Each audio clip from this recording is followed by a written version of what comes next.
ولا شك أن محمدًا شمس الهدى إليه رغبنا مؤمنين فنشكر.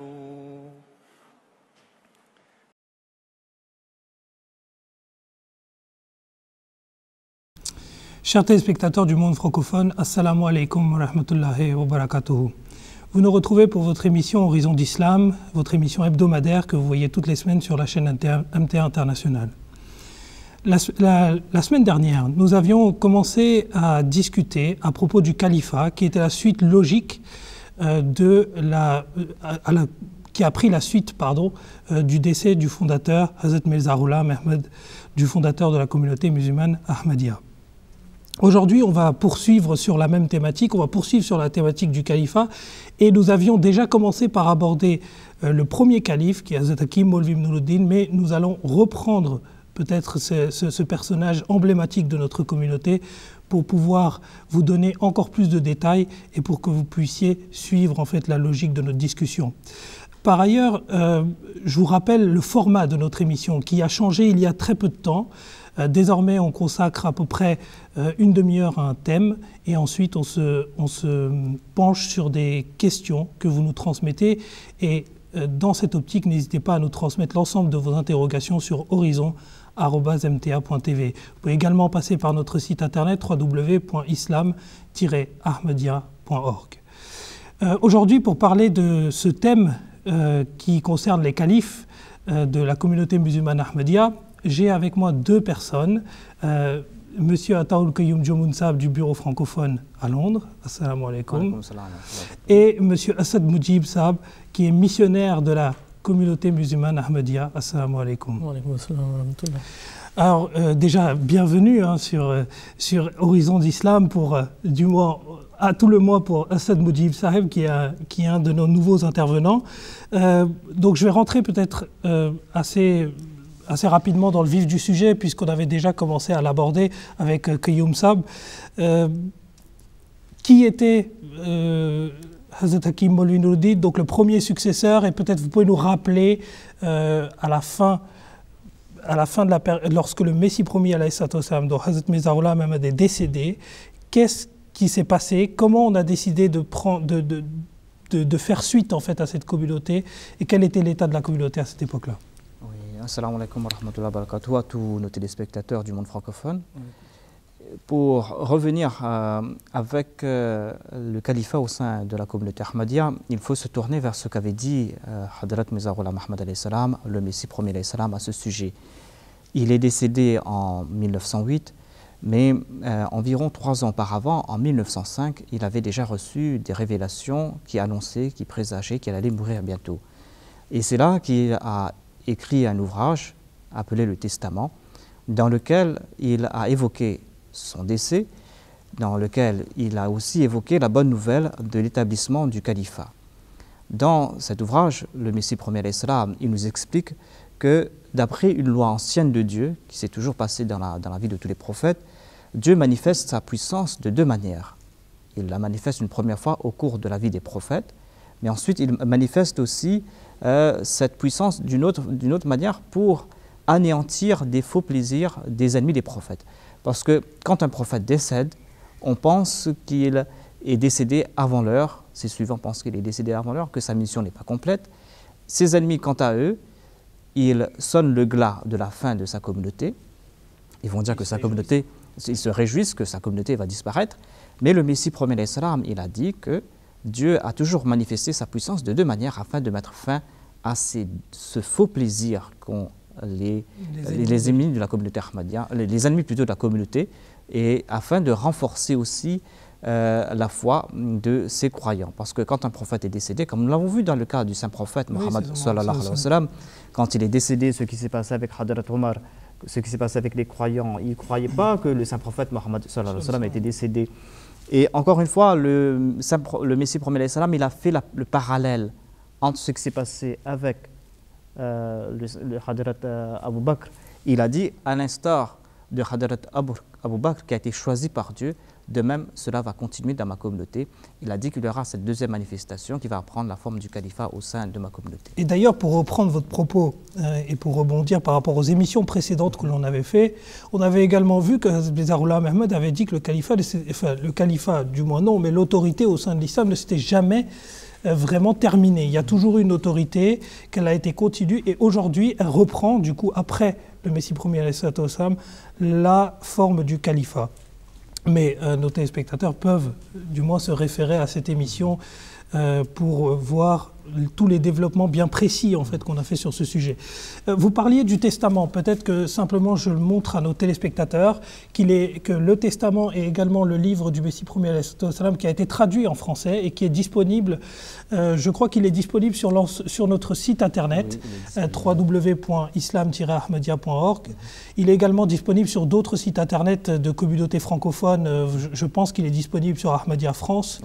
Il doit être disponible sur Ahmadiyya Île Maurice et toutes les autres communautés en fait qui font le relais avec les livres français.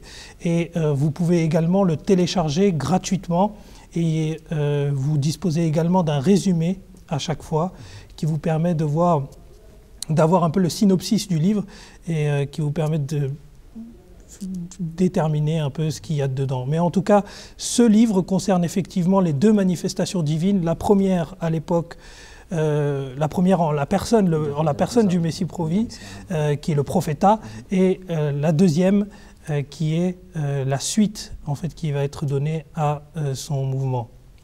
Alors, Jazakumullah Kayumsa pour votre réponse. Après, donc du coup, cette deuxième manifestation divine, si on en reste à ce que l'on vient de dire, cette deuxième manifestation divine, elle a pris la forme d'un califat. Reste qu'on ne sait pas très bien comment ça s'est fait, du coup, historiquement dans notre communauté, comment ça a été mis en place, comment ça s'est développé, qui est la première personne, justement, j'en parlais, mais qui est cette personne Cette première personne, c'était un des très proches compagnons du Messie premier salam, Hadrat Maulvi Hakim Nuruddin, qui était un des compagnons qui étaient les plus aimés du Messie premier salam. Et le Messie premier salam, je crois qu'il a dit beaucoup de choses à son sujet. Effectivement, il a dit un vers en langue persane. Il dit que Tchekhush Boudé, agar har yakze ummat Nuruddin Boudé, Hami Boudé, agar har dil puraz Noure Yakin Boudé. La traduction est comme suit. Quelle joie serait-ce si dans la Ummah tout le monde était Nuruddin. De même en serait-il si tout cœur était rempli de la lumière de la certitude. Donc ça, c'était les compliments que le Messie promis, alayhi salatu wa salam, Hazrat Mirza Ghulam Ahmad, il a fait pour Hazrat Maulvi Hakim Nuruddin, raziyallahu ta'ala anhu. Et pour poursuivre justement sur cette personnalité, il me semble, et là je parle sous le contrôle justement de nos deux panélistes, c'est qu'il était un très grand érudit de l'islam aussi, c'est-à-dire qu'il avait une connaissance de ce que l'on appelle la jurisprudence islamique de manière très précise. Il était également une personne qui avait beaucoup de connaissances en matière de médecine, mais pas de la médecine peut-être, puisqu'on parlait de lui en tant que hakim, donc... oui, il possédait de grandes qualités, oui. Et une des grandes qualités, c'était sa piété. Et il avait reconnu le Messie premier salam très tôt, il lui avait prêté allégeance très tôt. Il était le premier à lui prêter allégeance quand le Messie premier salam a fondé sa communauté. Et il s'était dévoué corps et âme au Messie premier salam. Il avait abandonné sa ville, et il était venu voir le Messie premier salam pour rester en compagnie du Messie premier salam. Il avait abandonné toutes choses. C'était une personne, un médecin de grand renom, qui avait son entrée dans les cours des grands maharajas de l'époque. Il a été médecin de grand maharaja de l'époque, mais il a tout abandonné quand il a su à propos du Messie premier salam et il s'est dévoué corps et âme. Et c'est ainsi qu'après le décès de Hadrat Mirza Ghulam Ahmad alayhi salam, c'est là que à l'unanimité, tous les croyants, tous les Ahmadis ont prêté allégeance, ont choisi Hadrat Maulvi Nuruddin comme premier calife. Ils lui ont dit que nous allons vous prêter allégeance, c'est vous qui devez être celui qui doit succéder à Hadrat Mirza Ghulam Ahmad. Alors, quand on dit qu'il était un grand érudit, il faut bien se rappeler que lui-même, il dit que j'ai appris le Saint-Coran lorsque j'étais dans le ventre de ma mère.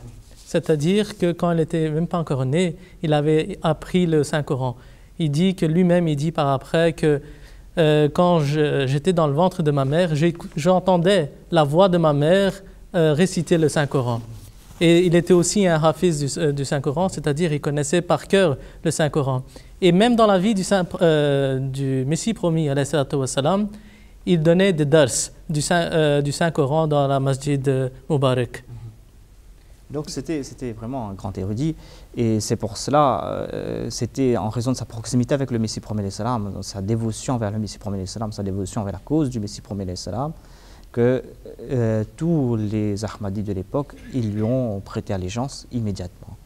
Alors ça c'est assez important parce que vous parlez justement de cette question de l'unanimité, qui est une question centrale en fait, puisque donc on l'a vu, Hazrat Hakim Maulvi Nuruddin a été nommé premier calife, il a eu ses accomplissements, il a fait certaines choses, et d'ailleurs vous racontez avec beaucoup d'entrain, et c'est très intéressant cette soumission qu'il avait au Messie premier, puisqu'il avait quitté sa ville natale qui était Beira, il a quitté, il s'est vraiment établi à Qadian pour la cause du Messie promis, alayhi salatu wassalam.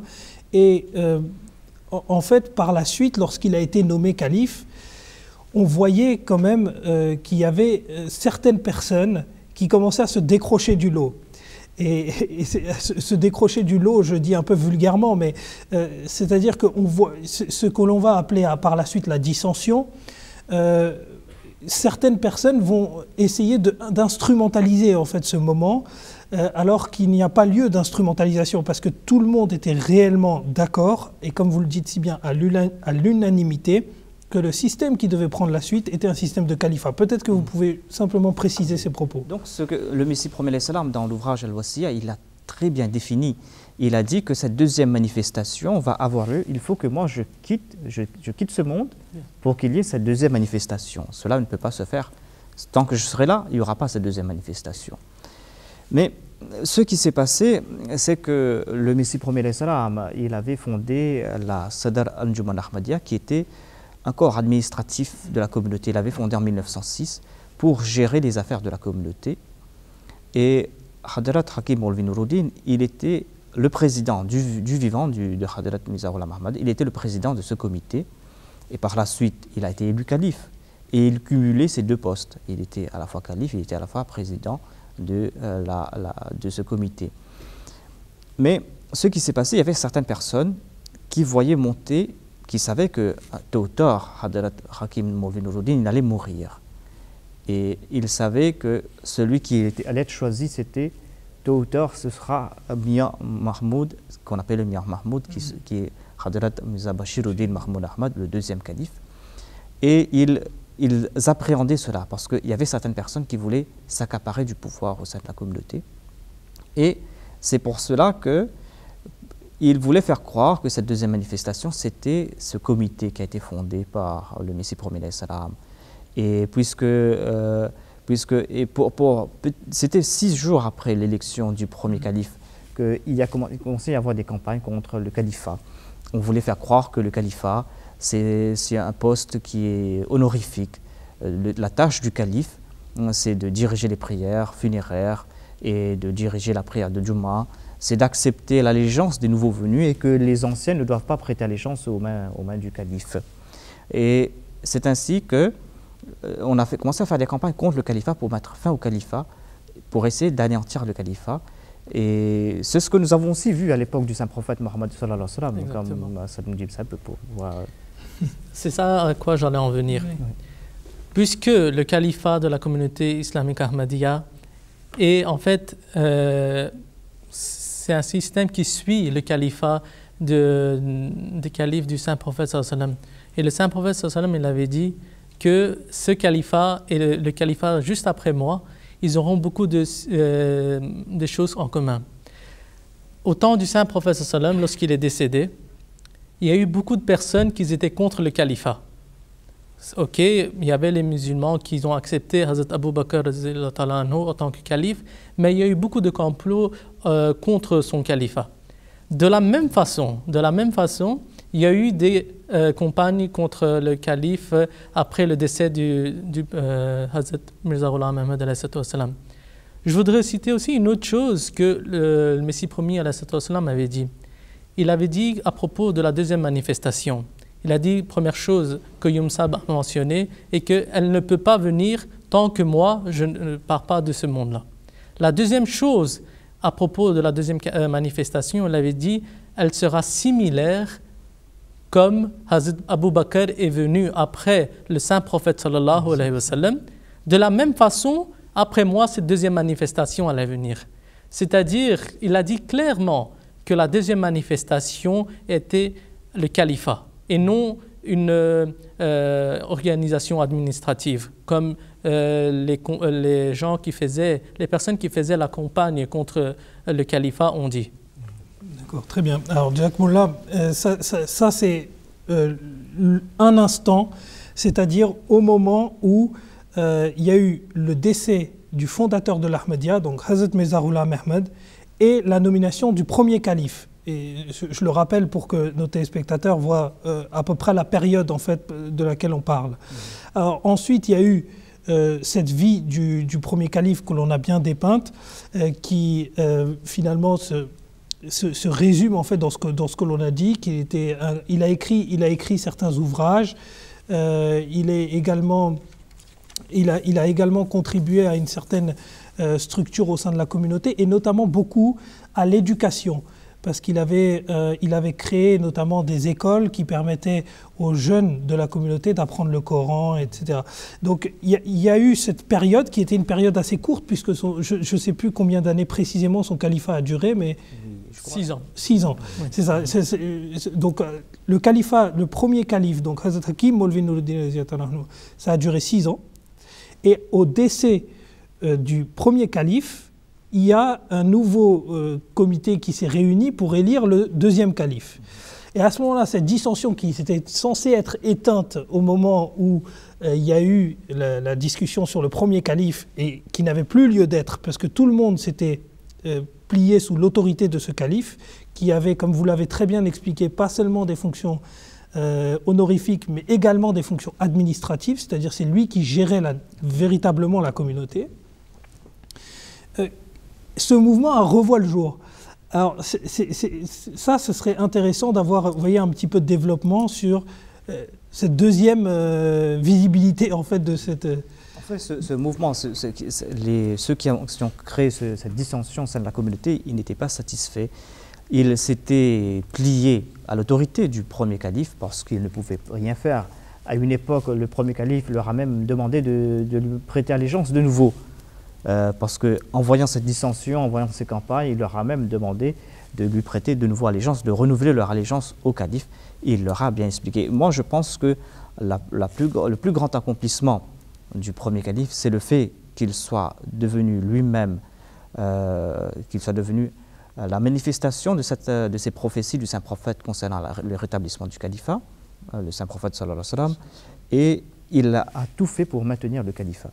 Mais cette campagne, donc, ce qui s'est passé, il y avait certaines personnes qui se croyaient des personnes érudites, des personnes capables, qui, en fait, par la suite, n'ont plus accepté le califat. Ils ont fait scission au sein de la communauté, ils sont partis et ils n'ont pas prêté allégeance aux mains du deuxième calife.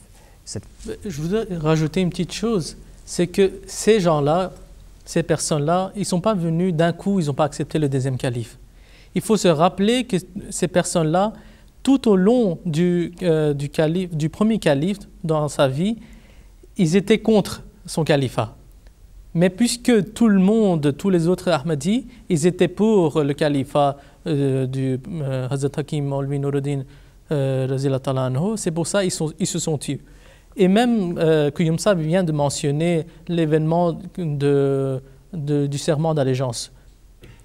Je voudrais dire un peu en détail ce moment-là. Lorsque le premier calife il a entendu par les autres Ahmadis que Khwaja Kamaluddin Saheb et Maulvi Muhammad Ali Saheb, ils sont pas très contents du califat. Et il a entendu beaucoup d'autres choses. À ce moment-là, il s'est tenu debout dans la mosquée Moubarak, dans la partie dans laquelle c'était le Messie promis qui avait construit. Parce qu'après, elle a été agrandie et c'était avec l'argent de la Anjuman que cette mosquée avait été agrandie. Mais il s'est tenu debout dans la partie où le Messie promis avait construit et il a dit, ces gens-là, ils sont en train de critiquer le califat. Donc, ils doivent faire le tauba et refaire le serment d'allégeance sur ma main. Et à ce moment-là, le deuxième calife a voulu aussi mettre sa main. Et le premier calife, à ce moment-là, c'était Mirza Mian Mahmoud Saheb. Le premier calife, il a dit non. Ça, c'est une punition que je suis en train de leur donner. C'est pour leur manque d'obéissance que je suis en train de prendre ce serment d'allégeance. Alors toi, tu n'as rien à voir dedans. Alors seulement, c'était Khwaja Kamaluddin Saheb et Mohamed Ali Saheb qui ont pris le serment d'allégeance à ce moment-là. Et puis on voit qu'à ce moment-là, ils se sont calmés et puis ils se sont tus jusqu'au décès du premier calife. Et puis juste lorsque le deuxième calife, Hazrat Mirza Bashiruddin Mahmoud Ahmad Radiyallahu anhu, il a été élu comme calife, ils se sont séparés. Et non seulement ils se sont séparés, mais plutôt ils ont pris tout l'argent qui était dans le trésor de la Anjuman, qui était l'argent de la Jamaat, de la communauté. Ils ont pris tout cet argent et ils sont partis à Lahore. Et ils ont dit que cette Jamaat, elle va terminer, parce qu'ils n'ont pas d'argent, et maintenant, elle va se terminer. Et le plus grand argument, parce que ce qu'ils craignaient, c'est que, sachant que tous les Ahmadis allaient accepter Hazrat Mirza Bashiruddin Mahmoud Ahmad en tant que calife, lui, le deuxième calife, il n'avait que 25 ans quand il a été élu calife. Oui. Et il le considérait comme une personne incapable, parce que le deuxième calife, il était malade pendant toute sa vie, pendant sa jeunesse, il n'avait même pas complété ses études, et il le considérait comme une personne qui était incapable, qui ne pourrait rien faire, et il pensait que la communauté, comme elle a bien dit, la communauté allait disparaître, et que la communauté ne va pas progresser. Mais, encore une fois, il y a tellement de prophéties qui ont été faites à propos de Hazrat Mirza Bashiruddin Mahmoud Ahmad, et sa vie va prouver qu'il était la personne la plus apte à guider la communauté. Son califat a duré 52 ans, on peut le dire. Bien, oui, alors bien entendu, on va revenir en fait sur les éléments de sa vie. Simplement pour rebondir sur ce que vous venez de dire, c'est vrai qu'il y a eu le fait qu'il soit parti avec en quelque sorte les caisses, mais ils sont également partis avec, et je crois que le deuxième calife, et encore une fois je parle sous votre contrôle, que le deuxième calife était beaucoup plus triste pour ça, parce qu'ils avaient également emmené toutes les traductions qui avait été fait, tout le travail de réécriture ou d'écriture qui avait été fait. Mais après, bien entendu, la communauté Ahmadi a refait une traduction et s'est développée. Mais c'est vrai qu'ils avaient emporté également tout ça avec... Ils avaient emporté, je crois que c'était... On travaillait sur la traduction anglaise du Saint-Coran à l'époque. Du Saint-Coran, oui, c'est ça. Et donc, ils avaient pris tous les manuscrits et tout. Ce que je veux dire, c'est que cette scission, elle s'est faite en plusieurs phases. Et tout d'abord... ils voulaient mettre fin au califat, mais peu à peu, leurs croyances se sont changées. Ceux qui se sont scindés et qui ont fondé la communauté Lahori, en fin de compte, ils ne considéraient plus Hazrat Mirza Ghulam Ahmad comme un prophète, qui a été un prophète ummati, un prophète au sein de la communauté Ahmadiyya, et ils l'ont considéré comme un simple mujaddid, comme un simple réformateur. Donc, disant qu'il est un simple réformateur, ce qu'il voulait dire qu'après son décès, ce n'est pas la peine d'avoir le califat, parce que c'est uniquement quand il y a un prophète qu'il y aura le califat. Donc c'est ainsi que, peu à peu, ils se sont départis de certaines croyances. En fait, c'était la logique. Mais si on regarde tout ce qu'ils croyaient, tout ce qu'ils avaient écrit, par exemple, Maulvi Muhammad Ali, Khwaja Kamaluddin, tout ce qu'ils avaient dit, ils avaient accepté Hazrat Mirza Ghulam Ahmad en tant que prophète. Il avait accepté et prêté allégeance aux mains du premier calife en tant que le calife de Hazrat Mirza Ghulam Ahmad, qui était un prophète de Dieu. Il l'avait même fait écrire dans un journal Al-Badr, où il avait écrit que les Ahmadis devraient eux-mêmes tous prêter allégeance au califat, aux mains du premier calife. Donc c'est vrai qu'en fait, cette association en fait, au califat de l'Ahmadiyya est indiscutable. Mais après, si ils ont eu des logiques autres qui sont révélées par la suite, et bien ça, après, c'est simplement des choses qui sont qui sont entre les mains de Dieu et ceux sur lesquels on ne peut pas faire grand-chose. Mais le temps a bien sûr prouvé la main de Dieu était avec qui. Avec qui, c'est ça. On voit très bien que la communauté musulmane Ahmadiyya, elle était très jeune à ce moment-là. Non seulement le calife était jeune, mais aussi la communauté musulmane Ahmadiyya aussi était très jeune. Mais on voit la main de Dieu tout au long de la vie du deuxième calife jusqu'à aujourd'hui. La communauté Ahmadiyya, aujourd'hui, elle est dans plus de 200 pays du monde. Et les gens qui se sont séparés du califat, ils sont presque finis. Mais la communauté Ahmadiyya, elle est connue dans le monde, elle est dans presque dans tous les pays du monde. Ça c'est l'aide divine et qu'on voit avec nos propres yeux aujourd'hui. Et ce qui est assez intéressant, c'est de mettre ça en parallèle avec l'image que nous a donnée Assad Moujib Sahab tout à l'heure. C'est-à-dire qu'au moment où le premier calife avait dit « Prenez mon serment d'allégeance en tant que sanction », le premier qui s'est soumis, c'est le deuxième calife. Oui. Et il s'est précipité. Donc on voit en fait que l'obéissance au système du califat apporte bien plus de fruits que la volonté de se céder, de se faire une scission et un groupe à part. Jazakoullah pour vos réponses. J'en profite pour rappeler à nos téléspectateurs qui peuvent nous écrire l'ensemble de leurs questions à horizon@mta.tv et ils peuvent également consulter le livre « Le prophétat et le califat » qui résume de manière très claire et très précise l'ensemble des questions que l'on vient d'aborder. Parce que c'est vrai que ça peut paraître, en fait, pour une personne qui écoute pour la première fois l'ensemble de ces questions de dissension, un peu surprenant, mais ça a été écrit et réécrit. Il y a énormément de littérature sur le sujet. Et en plus, c'est une question qui mériterait un thème entier. Et c'est une question sur laquelle on reviendra par la suite, Inch'Allah. Je reviens vers mes deux invités et je pense qu'on va avancer un peu dans le cadre des biographies qu'on dépeint des différents califes et on va rester sur le deuxième calife et justement ses accomplissements hors dissension. Là, on laisse de côté toute cette partie-là. Et qu'est-ce que justement le deuxième calife a fait et pourquoi il était si particulier? Parce qu'il a été élu très jeune et donc est-ce qu'il y a une particularité derrière tout ça?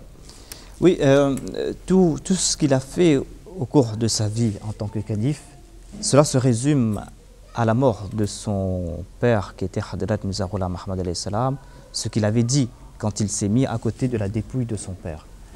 Le deuxième calife Hadrat Mirza Bashiruddin Mahmoud Ahmad, il n'avait que 19 ans. Son père est décédé, le Messie prophète alayhi salam, il a fondé la communauté et il s'est mis à côté de lui.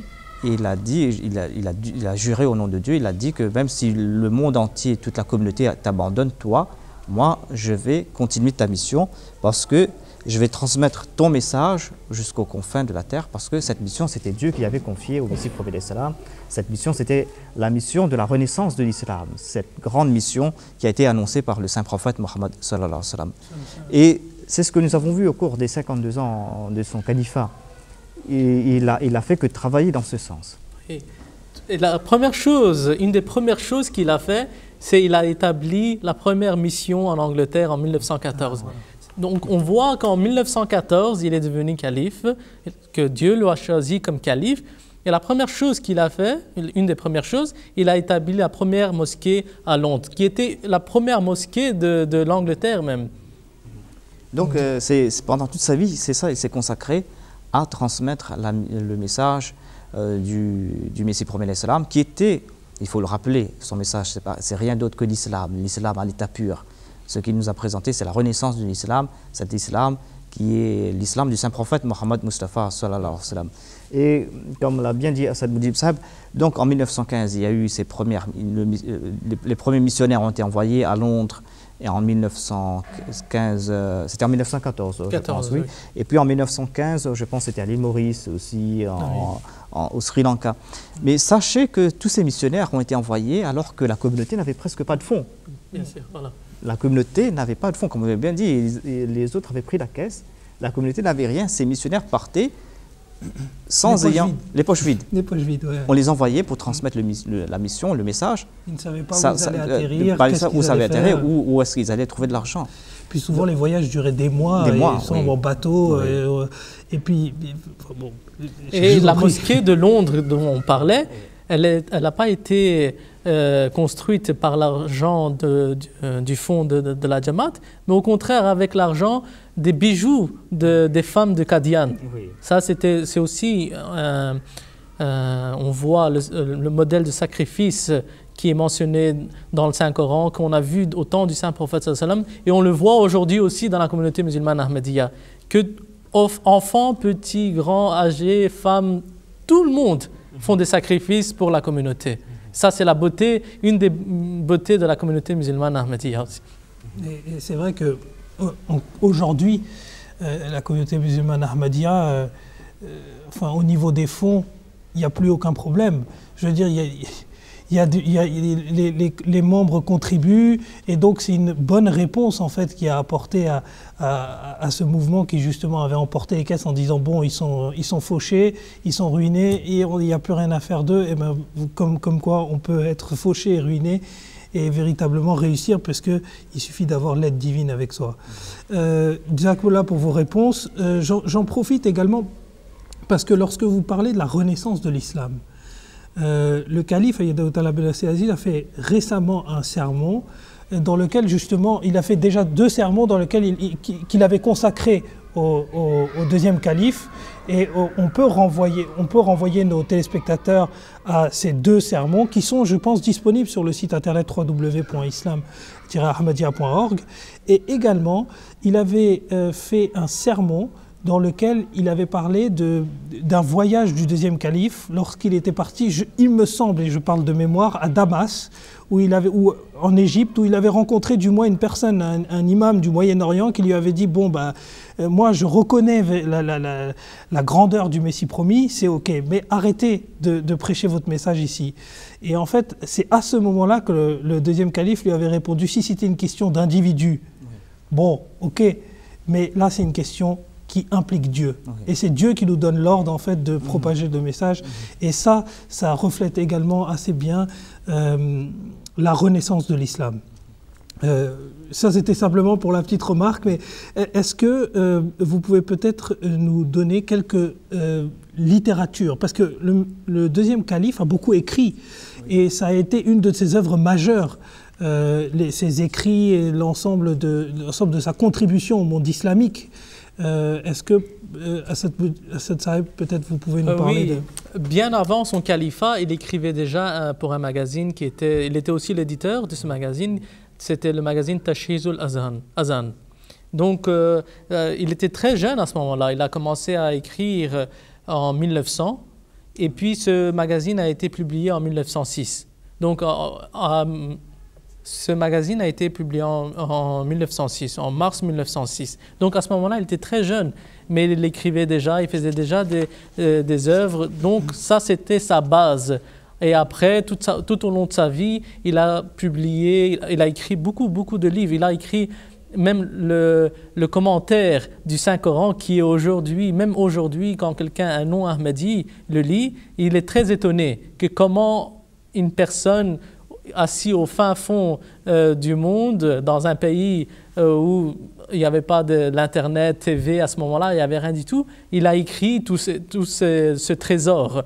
Et c'est ça que c'était une des prophéties du Saint-Prophète sallallahu alayhi wa sallam, qu'à la fin des temps, le Messie viendra, il va distribuer des trésors, mais personne ne va les accepter. Aujourd'hui, les trésors, ça n'allait pas être, il allait distribuer de l'argent ou quoi, c'était les trésors spirituels. Et c'est ça qu'on voit dans la vie du Messie promis alayhi salam, avec ses écrits, et aussi dans la vie des califes de la communauté musulmane ahmadiyya. Et c'est très intéressant cette notion de trésor spirituel, puisque justement l'ensemble des livres du Messie promis s'appellent les Ruhani Khizain, c'est-à-dire les trésors spirituels. Jazakallah, peut-être vous voulez... Oui. Pour les commentaires, le plus grand chef-d'œuvre parmi tant de chefs-d'œuvre du deuxième calife, c'est son commentaire du Saint-Coran. Oui. Il a écrit entre 8000 et 10 000 pages rien que sur le Saint-Coran. Son Tafsir al-Kabir, c'est une exégèse des sourates majeures du Saint-Coran. Et c'est le chef-d'œuvre de sa vie. Cela a été traduit en langue arabe. Inch'Allah, on va le faire en langue française aussi, Inch'Allah. Okay. Et il a aussi publié sur tous les sujets. Et il a aussi prononcé des discours Et tous ceux qui écoutaient ces discours, quand ils étaient impressionnés. Par exemple, s'ils traitaient le thème, par exemple, du communisme, de l'économie, les gens disaient qu'on ne pouvait pas faire mieux, qu'on ne pouvait pas présenter mieux. S'ils traitaient du thème de la politique, on disait qu'ils ne pouvaient pas faire mieux. Et il a traité de tous ces thèmes majeurs qui concernent l'islam, qui concernent les croyances, qui concernent aussi notre relation avec Dieu. Ce que le deuxième calife a fait, il porte aussi le titre de Musleh Maoud, le réformateur promis. Il a pris les écrits du Messie premier, il les a retravaillés, il nous a présentés d'une façon facile à le faire. Donc il a écrit des volumes et des volumes. Il a fait des discours pendant tout son califat. Il a prononcé d'innombrables sermons du vendredi, des sermons de Khutbah Juma et des sermons de Aïd. Et il y a plein de conseils qu'on y trouve. Et des sermons qui étaient très longs, en plus, qui duraient parfois 8 à 9 heures. Voilà. Et puis c'est vrai que il était intellectuellement très fin, c'est-à-dire qu'à chaque fois qu'il développait une notion, et ça se voit lorsqu'on lit les ouvrages du deuxième calife, c'est qu'il partait d'une idée générale et il arrivait à vraiment beaucoup la développer. Et ce qui était assez impressionnant, et encore une fois je repars sur ce que vous aviez dit, puisque ceux qui ont fait leur scission à part, estimaient justement que le deuxième calife était quelqu'un qui n'avait pas accompli ses études, qui était jeune, etc. Ben, on voit encore une fois que sans avoir accompli ses études et seulement avec l'aide de Dieu, il a quand même réussi à faire ce qu'aujourd'hui aucun intellectuel n'a réussi à faire. Il est parti dans plusieurs universités pour donner des discours. Il a écrit des livres au roi de l'Afghanistan aussi, Invitation à l'Ahmadiyya. Puis dans plusieurs, il faisait des discours à plusieurs intellectuels et toutes sortes de personnes. Donc, et chaque fois que les personnes l'écoutaient, il disait qu'on n'a jamais entendu un tel discours. Et ils étaient des experts dans leur domaine, mais lorsqu'ils écoutaient le calife donner un discours sur leur domaine, ils disaient, il y en a plein qui ont dit qu'on dirait, après ce discours, j'ai l'impression que je ne connais rien, et c'est le calife de la communauté Ahmadiyya, il m'a appris beaucoup de choses aujourd'hui. Jazakumullah pour votre réponse, Jazakumullah pour l'ensemble, à vous deux, pour l'ensemble de ce thème, du moins qu'on vient d'aborder. Et puis la question du Musleh Maoud, on l'abordera peut-être lors de la prochaine émission. Je rappelle à nos téléspectateurs qui peuvent nous écrire l'ensemble de leurs questions à horizon avec un s@mta.tv, auxquelles nous répondons lors de la deuxième partie de l'émission. Bon, aujourd'hui, on a un peu dépassé notre temps sur le thème, mais on va répondre quand même à quelques petites questions qui nous ont été adressées en fait via notre site internet. D'abord, j'ai une première question et je vais l'adresser directement à Monsieur Asad Moudjib Saheb, qui est de Monsieur Messali de France. Alors, qui nous écrit suivez-vous donc la Jamaat Ahmadiyya, la Sunna, c'est-à-dire la pratique du saint prophète Mohammed sallam, puisque toute innovation normalement mène à l'enfer. L'auteur donc sous-entend ici clairement que finalement la pratique de la Jamaat Ahmadiyya est une innovation, et il cite en même temps en parallèle, je ne sais pas si c'est un hadith ou quoi, que toute innovation... Donc effectivement, il fait référence à un hadith du saint prophète sallallahu alayhi wa sallam. Le hadith, il est comme suit, que « Kullu bid'atin finnar », que toute innovation mène à l'enfer. C'est vrai, nous aussi on accepte ce hadith-là. Mais à côté de tout cela, il faut bien voir que le saint prophète sallallahu alayhi wa sallam, il avait dit que toute innovation mène à l'enfer. Mais il avait aussi prédit la venue d'un imam Mahdi. Il avait dit que à la fin des temps, quand ma umma sera divisée en 72 sectes, il y a mon Mahdi qui va venir. Et il avait bien dit ça. Et lorsque lui va venir, il va créer une jamaat, une communauté. Est-ce que lui va faire une innovation d'après vous? Non, la réponse est non. Alors pourquoi lorsque nous, on sait et on croit fermement que le imam Mahdi, que le saint prophète sallallahu alayhi wa sallam avait prophétisé, il est arrivé, on l'a accepté, il a créé cette communauté, on a fait le serment d'allégeance, donc il n'a rien apporté de nouveau. Le Coran, c'est la même chose, les hadiths, les piliers de l'islam, les piliers de la foi, tout est la même chose. Et c'est ça que le saint prophète sallallahu alayhi wa sallam avait dit, que lorsqu'il va venir, il ne va rien apporter de nouveau. Il va seulement renouveler, refaire vivre l'islam qui sera disparu à ce moment-là, à cette époque-là, de la terre. Donc c'est ça le travail que l'imam Mahdi, le Messie promis, a fait. Le saint prophète sallallahu alayhi wa sallam, il avait dit qu'à la fin du temps, ma communauté sera divisée en 72 sectes. Il y aura une seule jamaat, une seule communauté qui ira au paradis. Donc il faut bien aujourd'hui qu'il y ait cette communauté-là. S'il n'y a pas de communauté, comment l'accomplissement de ce hadith va se faire? Puis une autre chose, je voudrais attirer l'attention, est que le saint prophète sallallahu alayhi wa sallam, il a surnommé le Messie et le Mahdi des derniers temps en tant que juge, Hakam wa Adal. Donc il y a une très grande sagesse dans ce mot-là, dans ce surnom-là. Parce qu'à cette époque-là, le saint prophète sallallahu alayhi wa sallam, il savait très bien qu'il allait avoir beaucoup d'innovations, beaucoup de fausses interprétations. Et c'est ça, le Messie promis, Hazrat Mirza Ghulam Ahmad, il a enlevé toutes ces fausses interprétations, cette interprétation de faux djihad, etc.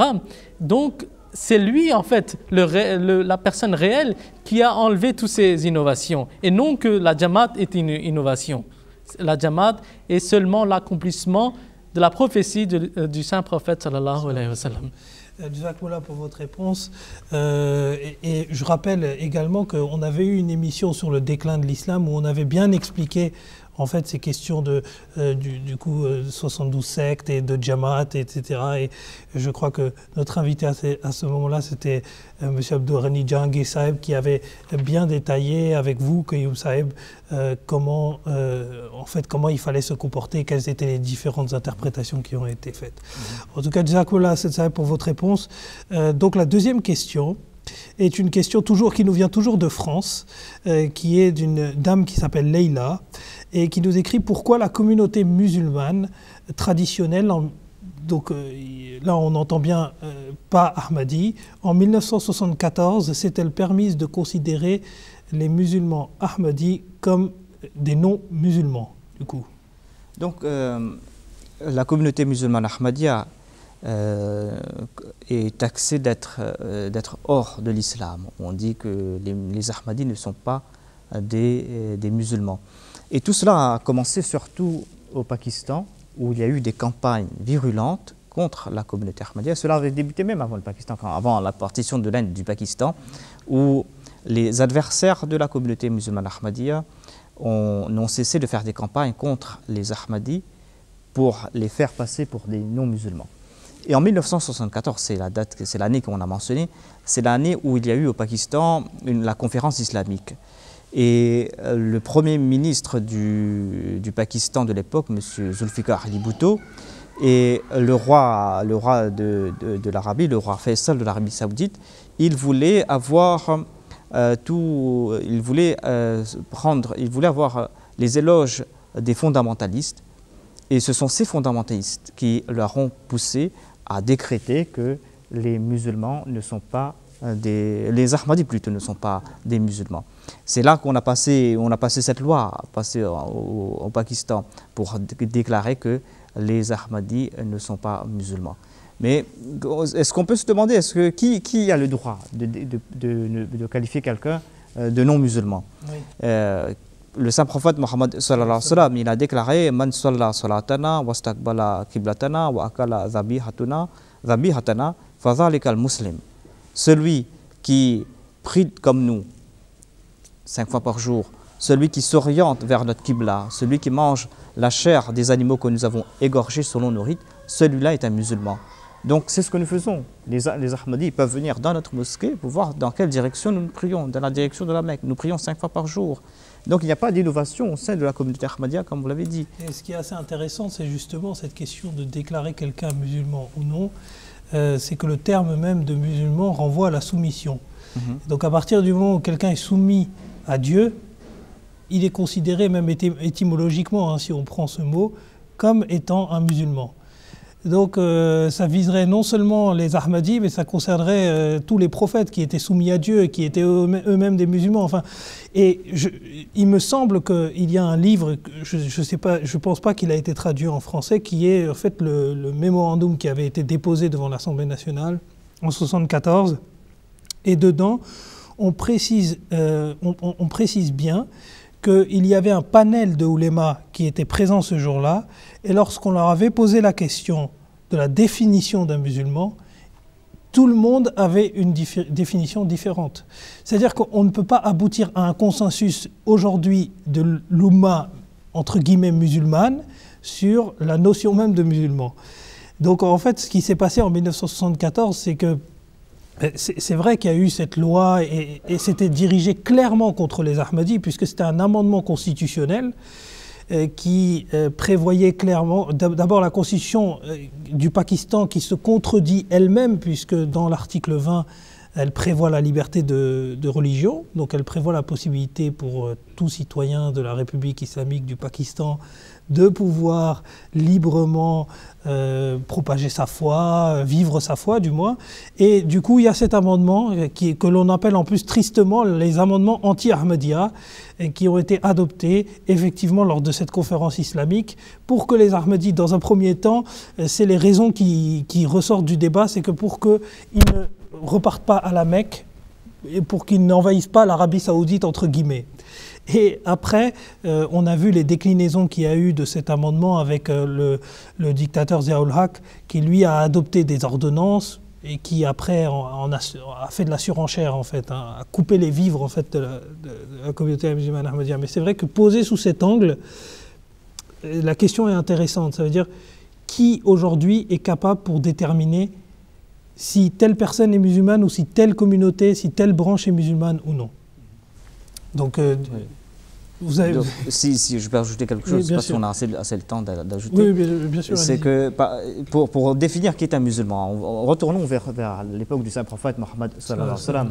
Il y a eu un incident très connu où un des compagnons du saint prophète sallallahu alayhi wa sallam, qui s'appelait Oussama bin Zayd, lors d'une bataille, il avait vu quelqu'un, un soldat ennemi, qui avait tué nombre de musulmans. Et lorsqu'il a eu le dessus sur celui-là, sur ce soldat ennemi, il a prononcé les paroles La ilaha illallah. Et sur ce, sans aucune hésitation, Oussama bin Zayd, le musulman, a tué celui-ci qui était un incroyant et qui avait prononcé ces paroles. Le saint prophète, sallallahu alayhi wa sallam, lorsqu'il a su cela, il était très très en colère. Il lui a dit, est-ce que tu as ouvert son cœur pour voir s'il était vraiment croyant, s'il était sincère? Oussama bin Zayd a dit, mais moi je l'ai vu tuer les autres, je l'ai vu tuer nombre de musulmans. Il a dit simplement La ilaha illallah, même pas Muhammad Rasulullah. Il s'est contenté de dire La ilaha illallah. Il a dit cela tout simplement pour avoir la vie sauve, pour se sauver la vie. Mais le saint prophète n'a cessé de répéter et répéter encore une fois, est-ce que tu as ouvert son cœur pour voir s'il est sincère? Donc quand les Ahmadis proclament La ilaha illallah Muhammad Rasulullah, quand ils disent que nous sommes musulmans, que nous qualifions musulmans, qui a le droit de dire que non, vous n'êtes pas musulmans? Oui. Et l'année 1974, elle est très spéciale pour la communauté Ahmadiyya aussi. Parce que ce jour-là, la prophétie, le hadith du saint prophète sallallahu alayhi wa sallam s'est accompli. Il avait dit que 72 seront d'un côté et une jamaat, une communauté sera d'un côté. Et les compagnons du saint prophète sallallahu alayhi wa sallam lui ont demandé qui sera la bonne, comment on va savoir? Il a dit qu'il y aura une communauté qui va subir la même chose que moi et mes compagnons ils sont en train de subir. Regardez, c'est seulement la Jamaat islamique Ahmadiyya qui est en train de subir toutes les choses que le saint prophète et les compagnons du saint prophète sallallahu alayhi wa sallam ont subies. Aujourd'hui, au temps du saint prophète sallallahu alayhi wa sallam, ils ne pouvaient pas se proclamer ouvertement musulmans. Au Pakistan, après cette loi, les musulmans ahmadis ne peuvent plus se proclamer musulmans. Ils ne pouvaient plus écrire La ilaha illallah Muhammad Rasulullah au temps du saint prophète sallallahu alayhi wa sallam. Aujourd'hui aussi, ils ne pouvaient plus faire le pèlerinage. Aujourd'hui, les musulmans ahmadis du Pakistan, ils ne peuvent pas aller faire le pèlerinage. Donc, il y a tout plein de choses. Et même, je me souviens que dans un journal à cette époque, dans des grandes écritures, ils ont écrit que nous, 72 communautés musulmanes, on a décidé que la communauté musulmane, elle est hors de l'islam. Ça, c'est leur proclamation. La proclamation du saint prophète, sallallahu alayhi wa sallam, était qu'une sera au paradis et les 72 iront en enfer. Donc, à vous de décider c'est qui la bonne et C'est qui est la mauvaise. Jazakallah, du coup, en fait, ça répond également, vous avez, je pense, bien répondu à la deuxième partie de la question qui était de Leïla de France, qui demandait s'il n'était pas interdit par l'islam de considérer non musulmane toute personne qui a prononcé la shahada. C'est-à-dire la ilaha illallah, la profession de foi la ilaha illallah, Muhammadur Rasulullah. Oui, c'est vrai parce que le saint prophète Mohammed sallallahu alayhi wa sallam, il a aussi déclaré que celui qui traite un autre de mécréant, alors que celui qui est récipiendaire de ce titre de mécréant, il n'est pas un mécréant, il est un croyant, eh bien ce titre de mécréant retourne vers celui qui a prononcé ces paroles. Donc on ne peut pas à tort et à travers qualifier les autres de croyants, de mécréants, de musulmans, de non-musulmans. Si quelqu'un s'est dit musulman, laissez-lui pratiquer sa foi, la ikraha fi din, comme nous dit le Saint-Coran. Donc il faut laisser vivre et laisser croire, comme l'a si bien énoncé le Saint-Coran et la pratique du Saint-Prophète sallallahu alayhi wa sallam. Je pense que dire quelqu'un qu'il est musulman ou il n'est pas musulman, d'après les dits du Saint-Prophète, il est clair que c'est seulement le travail de Dieu et non le travail des êtres humains. Parce qu'il ne faut pas devenir Dieu sur terre. Il faut laisser des choses dans la main de Dieu. Et c'est ça qu'on leur demande aujourd'hui, qu'il ne faut pas faire les décisions, il ne faut pas dire qu'un tel il est musulman, un tel il n'est pas musulman, ça crée des désordres. Jazakallah pour vos réponses, ça clôture notre émission pour aujourd'hui. En tout cas, Jazakallah d'avoir contribué aux réponses de l'ensemble de ces questions et à ce débat d'aujourd'hui. Pour ce qui est de la synthèse de l'émission, donc on a abordé aujourd'hui lors de notre thème principal le premier califat, du moins on a commencé par le califat en règle générale pour aborder, on a commencé un cycle de biographie où on a abordé la figure du premier calife de l'Ahmadiyya et ensuite on a commencé à aborder la figure du deuxième calife de l'Ahmadiyya. Si vous avez des questions, des interrogations, vous pouvez les écrire à horizon@mta.tv. D'ici à la semaine prochaine, assalamu alaikum wa rahmatullahi wa barakatuhu. ولا شك أن محمدا شمس الهدى إليه رغبنا مؤمنين فنشكر له درجات فوق كل مدارج له لمعات لا يليها تصور